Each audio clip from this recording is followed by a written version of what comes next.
இந்தியாவுடைய துணை குடியரசுத் தலைவர் ஜெகதீப் தன்கர் அவர்கள் ராஜினாமா செய்திருக்கிறார். இந்த ராஜினாமாவுடைய பின்னணி என்ன, அரசியல் வட்டாரங்கள் சொல்வது என்ன? இந்த மழைக்கால கூட்டத்தொடரில் நீதிபதி வர்மா வழக்கு பற்றியும் சேகர் யாதவ் வழக்கு பற்றியும் ஒரு முக்கியமான விஷயத்தை தெரிவிச்சிருக்கிறார். தொடர்ந்து இந்தியா கூட்டணி தன்கர் அவர்களை ராஜினாமா செய்ய வேண்டும் அப்படின்னு அறிவித்துட்டு இருந்த பொழுது இப்ப இந்த ராஜினாமா இந்தியா கூட்டணிக்கு கிடைத்த மாபெரும் வெற்றியா? இது சார்ந்த முழு விவரத்தை இந்த வீடியோல நம்ம பார்க்க இருக்கிறோம். வாங்க வீடியோக்குள்ள போலாம்.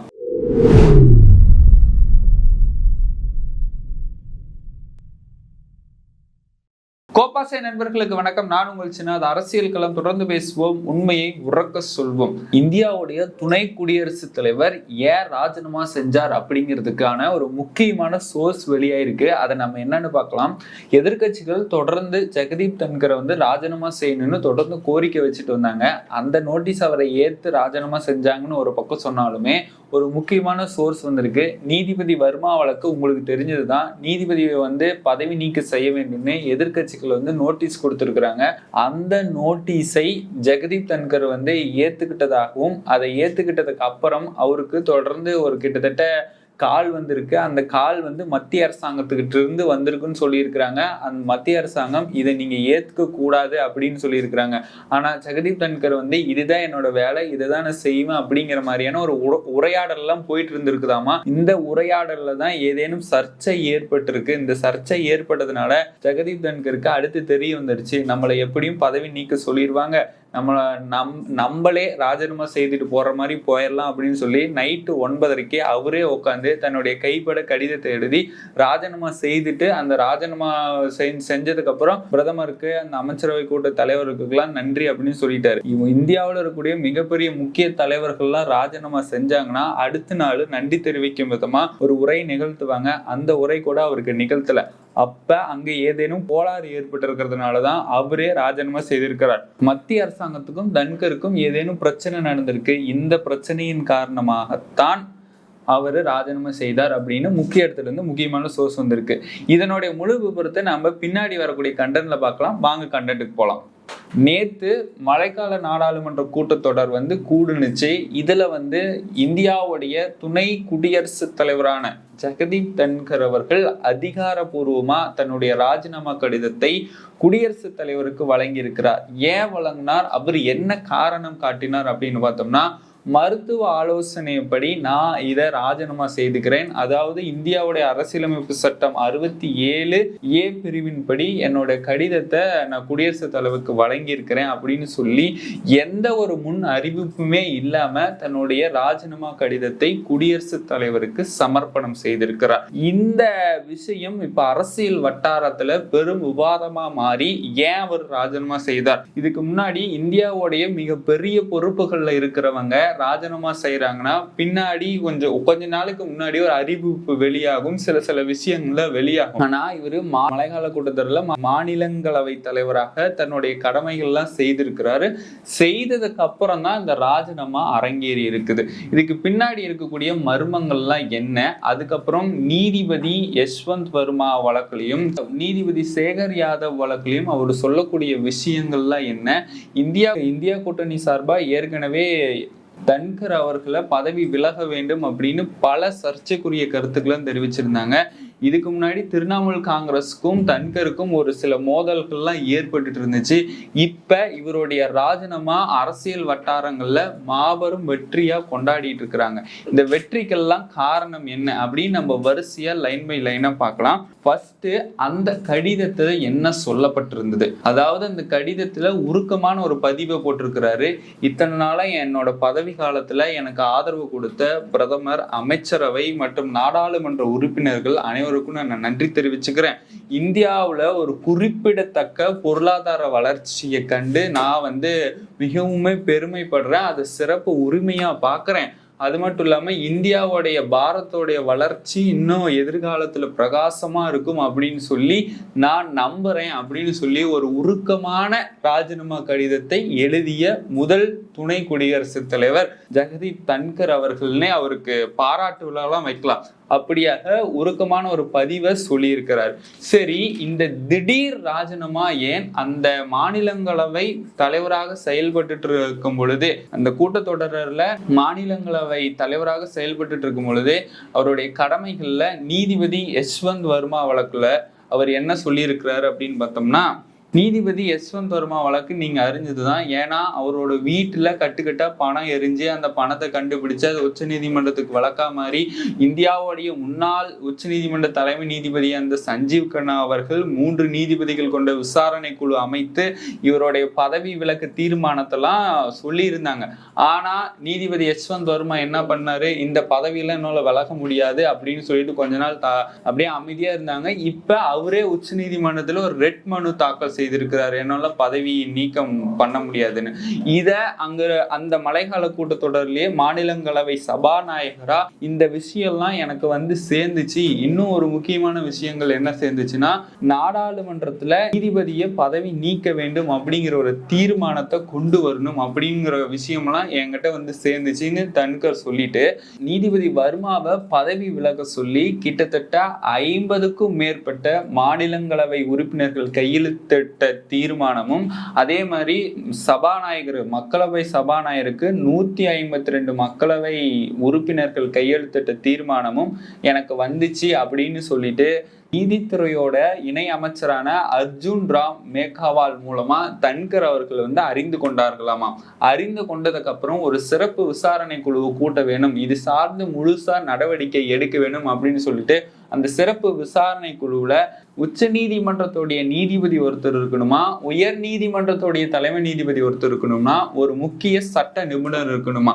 இந்த குழு ஆரம்பிச்சு நிச்சயமா நீதிபதி வர்மா வழக்குல ஒரு நல்ல நடவடிக்கை எடுக்க வேண்டும் அப்படின்னு சொல்லிட்டு அப்ப அன்னைக்கு மழைக்கால கூட்டத்தொடர்ல மாநிலங்களவை தலைவரா இந்த மாதிரியான நடவடிக்கைகள் எல்லாம் தெரிவிச்சிருக்கிறாரு. அதுக்கப்புறம் இன்னொரு நீதிபதி, அலகாபாத் உயர் நீதிமன்றத்துடைய நீதிபதி சேகர் யாதவ், அவருடைய வழக்கு பத்தியும் சொல்லியிருக்கிறாரு. இந்த சேகர் யாதவ் என்ன பண்ணியிருக்கிறாரு, ஒரு பொதுக்கூட்டத்துல இஸ்லாமியர்களுக்கு எதிராக பல கருத்துக்கள்லாம் பதிவு பண்ணியிருந்தாரு. என்ன கருத்து பதிவு பண்ணியிருந்தாரு, ஹிந்து பிள்ளைங்களை பாடுங்க, நல்ல பகவத்கீதையிலேருந்து புக்கெல்லாம் படிக்கிறாங்க, ஆனா இஸ்லாமியர்கள் அப்படி படிக்கிறது இல்லை, மாமிசம் நிறைய உண்றாங்க, குழந்தையில இருந்து அவங்களுக்கு அந்த மாமிச உண்ற உணர்ச்சியை கொண்டு வந்துடுறாங்க, இஸ்லாமியர்களுக்கு பல வன்முறையில செயல்படுறாங்க அப்படின்னு பல தரப்பட்ட சர்ச்சையான கருத்துக்கெல்லாம் பதிவு பண்ணியிருந்தாங்க. அதனால இவரை கடந்த டிசம்பர் மாசம் இவரும் பதவி விலக வேண்டும் அப்படின்னு தீர்மானங்கள் பல வந்திருந்தது.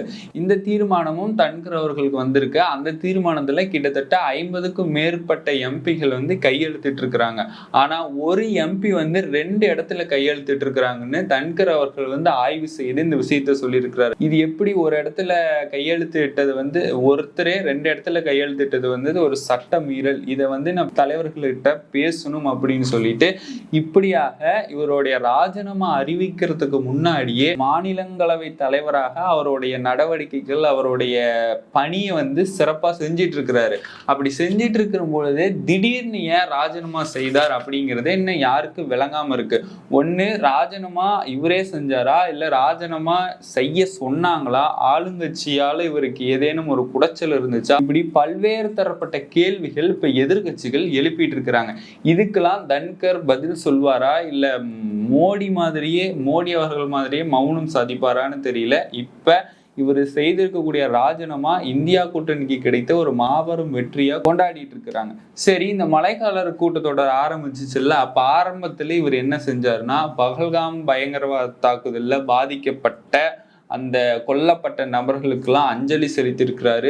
கடந்த மாசம் நடந்த ஏர் இந்தியா விபத்துல நடந்தவங்களுக்கும் அஞ்சலி செலுத்தி அவங்க குடும்பங்களுக்கெல்லாம் இரங்கல் தெரிவிச்சிருக்கிறாரு. அதே மாதிரி நம்ம ஆபரேஷன் சிந்தூர் நடத்தணும் இந்தியா ராணுவ படை சார்பா அந்த படை வீரர்களுக்கெல்லாம் வாழ்த்து பாராட்டுகளும் தெரிவிச்சிருக்கிறாரு. இப்படி மழைக்கால கூட்டத்தொடர் ஆரம்பத்துல இவர் ராஜினாமா செய்யறதுக்கான ஒரு அறிவிப்போ அந்த எதுவுமே இல்லாம சாதாரணமா ஒரு துணை குடியரசுத் தலைவராகவும் மாநிலங்களவை தலைவராகவுமே செயல்பட்டு வந்திருக்கிறாரு. ஆனா திடீர்னு ராஜினாமா கடிதத்தை வெளியிட்டு இருக்கிறாரு. இதுக்கு பின்னாடி என்ன மர்மம் இருக்குன்னு நம்ம பொறுத்திருந்துதான் பார்க்கணும். அதுக்கு நிச்சயமா ஒரு பதில் கிடைக்கும்னு இவருடைய பதவி காலம் முழுசா சர்ச்சைக்குரிய காலமா தான் இருந்துச்சுன்னு எதிர்கட்சிகளால தெரிவிக்கப்படுறாங்க. ஃபர்ஸ்ட் இவர் 2022 ஆகஸ்ட் மாதம் இந்தியாவுடைய துணை குடியரசுத் தலைவரா பொறுப்பேற்கிறாரு. பொறுப்பேற்கும் பொழுது மாநிலங்களவை தலைவராகவும் நியமிக்கப்படுறாரு. இப்படி 2 பொறுப்புல இருக்கிறாரு. அப்படி இருக்கின்ற பொழுது ஒரு மாநிலங்களவை சபாநாயகரா என்ன பண்ணணும்னா நடுநிலையா செயல்பட்டு எதிர்கட்சிகள் பேசக்கூடியதுக்கும் வாய்ப்பு கொடுக்கணும், ஆளுங்கட்சி பேசக்கூடியதுக்கும் வாய்ப்பு கொடுக்கணும்.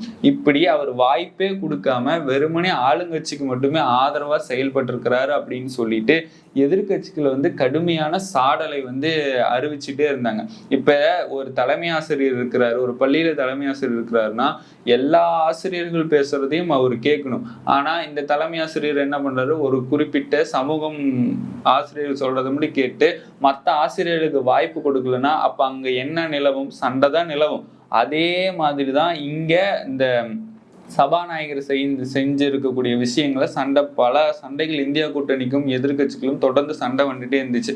இப்படி இந்த சண்டை வந்ததே இப்படி தொடர்ந்து சர்ச்சையா மாறுனதுனால இந்தியா கூட்டணி என்ன செய்தாங்க அப்படின்னு பார்த்தோம்னா தன்கர் அவர்கள் பதவி விலக வேண்டும் அப்படின்னு சொல்லிட்டு ஒரு தீர்மானத்தை கடந்த டிசம்பர் மாசம் கொண்டுட்டு வராங்க. இந்த தீர்மான அறிவிக்கையை சமர்ப்பணம் பண்றாங்க. எதனால சமர்ப்பண்றாங்க? இந்த மாதிரி பாரபட்சமா அவர் நடந்துக்கிறாரு, எதிர்கட்சிகள் எழுப்பக்கூடிய குரலுக்கு இவர் செவி சாய்க்க மாட்டேங்கிறாரு, அதுக்கான வாய்ப்பும் கொடுக்க மாட்டேங்கிறாரு. இப்படி இவர் எப்படி பாரபட்சமா நடக்கலாம்? இந்தியாவுடைய மாநிலங்களவை சபாநாயகருடைய வேலை என்னன்னா இரு தரப்பையும் அவர் கேட்கணும். ஆனா இவர் ஒரே ஒரு ஆளுங்கட்சிக்கு மட்டும் ஆதரவா செயல்படுறாரு. அதனாலதான் இந்த தீர்மானத்தை நாங்க அறிவிக்கிறோம் அப்படின்னு சொல்லிட்டு இந்தியா கூட்டணியில் இருக்கக்கூடிய மாபெரும் முக்கிய தலைவர்களும் ஒரு தீர்மானத்தை அறிவிச்சிருந்தாங்க. ஆனா அந்த தீர்மானத்தை இது நம்பிக்கை இல்லாத தீர்மானம் அப்படின்னு சொல்லிட்டு இந்தியாவுடைய துணை மாநிலங்களவை தலைவரான ஹரிவன்ஸ் அவர்கள் இது நம்பிக்கை இல்லாத தீர்மானம் அப்படின்னு சொல்லிட்டு அதை நிராகரிச்சுட்டு அவர் சொல்லக்கூடிய விஷயம் என்னன்னா துணை குடியரசுத் தலைவரை இழிவுபடுத்துறதுக்காக இந்த மாதிரியான விஷயங்கள் எதிர்கட்சி செய்யறாங்கன்னு சொல்லியிருக்கிறார். எப்படி ஒரு சபாநாயகராக இருக்கின்ற பொழுது எல்லா கட்சிக்குமே வாய்ப்பு கொடுக்கணும்னு தான் எதிர்கட்சிகள் கேட்கறாங்க. அதுவே ஆளுங்கட்சி தான். இந்த ஆளுங்கட்சி பாத்தீங்கன்னா யாருக்குமே வாய்ப்பு தர மாட்டாங்க. அது வேற விஷயம். அவங்களே அதுதான் பாசிசம்னு எல்லாராலையுமே போற்றப்படுறாங்க. ஏன்னா இவங்களே தான் ஆளணும், இவங்களே தான் பேசணும், மற்ற யாருக்கும் வாய்ப்பு கிடையாது. இதனாலதான் எதிர்கட்சிகள் தொடர்ந்து தன்னுடைய கண்டனத்தையும் விமர்சனத்தையும் வச்சு பதவி விலக சொன்னாங்க. ஆனா அப்ப பதவி விலகாதவரு இப்ப ஏன் தானா முன் விலகினாரு? அதுக்கு பின்னாடி என்ன காரணம்? யார் இவரை பதவி விலக சொன்னாரு? இதுக்கு உடல் நலம் காரணம், மருத்துவ ஆலோசனை காரணம் சொல்லியிருக்கிறாரு. ஆனா இது மக்கள் மத்தியில எந்த அளவுக்கு நம்பிக்கை இருக்குன்னு தெரியல. இருந்தாலுமே இந்தியா கூட்டணி தொடர்ந்து போராடிட்டு வந்தது அதற்கான மாபெரும் வெற்றியாகத்தான் இதை பாக்குறாங்க. சரி, இந்த தன்கர் அவர்கள் முன்னாடி எங்க இருந்தாங்க? இதுக்கு முன்னாடி ஒரு சில சர்ச்சைக்குரிய விஷயங்கள்லாம் செஞ்சிருக்கிறாரு. அது என்னன்னு பார்க்கலாம். இதுக்கு முன்னாடி மேற்கு வங்கத்துடைய ஆளுநரா தன்கர் அவர்கள் இருந்திருக்கிறார். அப்படி இருக்கின்ற பொழுது இப்ப தமிழ்நாட்டுல இருக்கக்கூடிய ஆளுநர் RN ரவி அவர் எப்படி நம்மளுடைய தமிழ்நாட்டு ஆளுங்கட்சிக்கு குடைச்சல் கொடுத்துட்டே இருக்கிறாரோ அதே மாதிரிதான் மேற்கு வங்கத்துல ஆளுநராக இருந்த தன்கர் அவர்கள் திரிணாமுல் காங்கிரஸ் மம்தா அவர்களுக்கு தொடர்ந்து குடைச்சல் கொடுத்துட்டே இருக்கிறாங்க. ஒரு திட்டம் சரியில்லை, அது சரியில்லை, இது சரியில்லைன்னு எதேதோ விமர்சனம் சாட்டி இருக்கிறாரு. இதனாலதான் திரிணாமுல் காங்கிரஸ் மம்தா அப்பவே தன்கரை என்ன சொல்லி இருக்கிறாரு, இவர் நடுநிலையா செயல்படல, இந்த மாநிலத்துக்கு வளர்ச்சிக்கு எதுவும் உதவல, ஆனா குற்றம் மட்டும் சாட்டிட்டு இருக்காரு. ஒட்டு மொத்தமா பாஜகவோட ஏஜெண்டா தான் இவர் செயல்படுறாருன்னு அப்பவே தன்கரை மம்தா சொல்லி இருக்கிறாங்க. அப்படி அப்பவே சொல்லியிருந்தவரை இவங்க ஏன் மாநிலங்களவை தலைவரா போட்டு துணை ஜனாதிபதியா போட்டு தொடர்ந்து இவருடைய பதவி காலம் முழுவதுமே எதிர்கட்சிகளால கடுமையான சாடல் விமர்சனங்களை மட்டுமே ஏற்றுக்கொண்டிருக்கிறார். ஏன்னா ஆளுங்கட்சிக்கு ஆதரவா செயல்பட்டதுனால. ஒரு பெரிய பொறுப்புல இருக்கிறவரை இருதரப்பு வாதங்களையும் கேட்கணுமே தவிர ஒரே தரப்பு வாதங்களும் கேட்டு ஒரே ஆதரவா செயல்படுறதுனாலதான் இப்படி ஒரு பதவி காலம் முழுவதுமே பல்வேறு தரப்பட்ட கருத்துக்கள் சர்ச்சைக்குரிய விஷயங்கள் தான். இப்படியாக இவருடைய பதவி காலம் முழுவதுமே இப்படி இருக்கின்ற பொழுது இவர் ராஜினாமா செய்ததுனால இப்ப மக்கள் மத்தியில பெரும்பாலும் இவருடைய ராஜினாமாவுக்கு யாருமே வருத்தம் தெரிவிக்கல, எல்லாருமே ஆதரவு தெரிவிக்கிறாங்க, எல்லாருமே வீழ்ச்சியில் இருக்கிறாங்க அப்படின்னு சொல்றது இந்தியா எங்க போயிட்டு இருக்குதுன்னு தெரியல. ஒருத்தர் ராஜினாமா செய்தா எல்லாம் வருத்தம் தெரிவிப்பாங்க, அது முந்தைய காலத்துல. இப்ப எல்லாருமே சந்தோஷப்படுறாங்கன்னா இவங்க ஆட்சியில இவங்க செய்திருக்கக்கூடிய தவறுகள் இல்லைன்னா எது குற்றங்களா இருக்கலாம். அதனாலதான் இப்ப மக்கள் மகிழ்ச்சி அடைகிறாங்க. இதை மட்டும் இல்லாம மோடி அவர்களும் அமித்ஷா அவர்களும் எப்ப ராஜினாமா செய்வாங்கன்னு மக்கள் கேள்வி எழுப்புறாங்க. அந்த கேள்விக்கு அவங்களே பதில் சொல்லுவாங்க. அதை நம்ம பொறுத்திருந்து பார்ப்போம். இந்தியாவுடைய துணை ஜனாதிபதி தன்கர் அவர்கள் ராஜினாமா குறித்து நீங்க என்ன நினைக்கிறீங்க அப்படிங்கிறத மறக்காம கமெண்ட் பாக்ஸில் தெரிவிச்சுட்டு போங்க. மீண்டும் ஒரு நல்ல அரசியல் காலத்தில் நான் உங்களை சந்திக்கிறேன். அதுவரையும் உங்களிடமிருந்து விடைபெறுவது நான் உங்கள் சின்னா.